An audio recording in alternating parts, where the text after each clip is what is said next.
দর্শক, জাতীয় মানবাধিকার কমিশন অধ্যাদেশ 2025 বিষয়ে নতুন সরকারের কাছে প্রত্যাশা নিয়ে রাজধানীর আগারগাঁওয়ে সংলাপের আয়োজন করেছে নাগরিক প্ল্যাটফর্ম। আমরা সরাসরি চলে যাচ্ছি সেখানে এখন কথা বলছেন মাহমুদুর রহমান মান্না।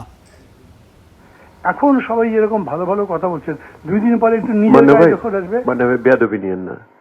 আপনার সমাধানটা কি?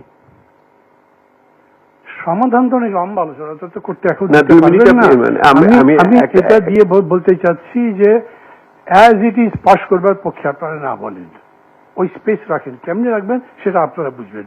আর আমাকে যদি বলতে পারেন অ্যাজ আ পলিটিশিয়ান, আমি তো স্ট্রেট অপোজ করবো, যেটা যা দেখবো, কোন জায়গায় কি হয়েছে আমি তাই ধরে বলবো। আপনারা সবসময় তো সেরকম বলবেন না। সিভিল সোসাইটি মুভমেন্ট আর পলিটিক্যাল, এটা তো মানে ভাই আমি বেয়াদবি নিয়েন না।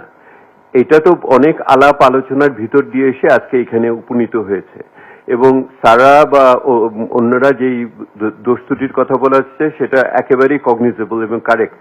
হ্যাঁ, কিন্তু ইস্যুটা হলো যে ট্যাকটিক্যাল পজিশন। আপনি কি আবার ব্যাক টু জিরো করতে বলছেন? তাহলে কি করব? না, এটা পাস করতে আমি তো নিষেধ করি, অ্যাজ ইট ইজ পাস করে দেন, এরকম যা বলেন এই বলছি না। এবং তার ভেতরে যে সমস্ত সংশোধনের প্রয়োজন আছে, যেটা স্যারা বলেছেন বা অন্যরা কথা বলেছেন, সেগুলি বা হুমায়রা বললেন, সেগুলিতে চেষ্টা হবে। কিন্তু ইস্যুটা স্পিরিটটা হলো যে আমরা আবার কোনো ভ্যাকুয়ামে ব্যাক টু জিরো না হই। না, এরকম যাওয়ার কোনো, আমার কথার মধ্যে এরকম যদি পেয়ে থাকেন তাহলে সরি। আমি আর দ্বিতীয়ত হলো যে আপনি যে বলছেন ওসি ইত্যাদি, এগুলির জন্য প্রশাসনিক ব্যবস্থা এবং অন্যান্য নিঃসন্দেহে আইনি ব্যবস্থার প্রয়োগ ইত্যাদি হয়ে থাকে, এবং সেটা আবার লম্বা আলোচনা হয়ে যাবে। প্রশাসনিক ব্যবস্থা টানতে টানতে গভর্নমেন্ট পর্যন্ত যাবে, রাইটস এর প্রশ্ন আসবে।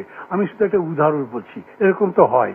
এই জন্যই এরকম নয় যে যা দিয়েছেন সব ঠিক আছে, এরকম না বলেন যে এটা আছে, আমরা এই অধ্যাদেশের বাস্তবায়ন চাই বা এটা পাশ হয়ে যাক সেটা চাই, সেরকম বলছে, ঠিক আছে। আর সারা বা অন্যান্য যে পার্টিকুলার প্রপোজাল বলছে, ওটার বিশেষজ্ঞ তো আমি নই, এই জন্য ওটার উপর আমি বলছি না।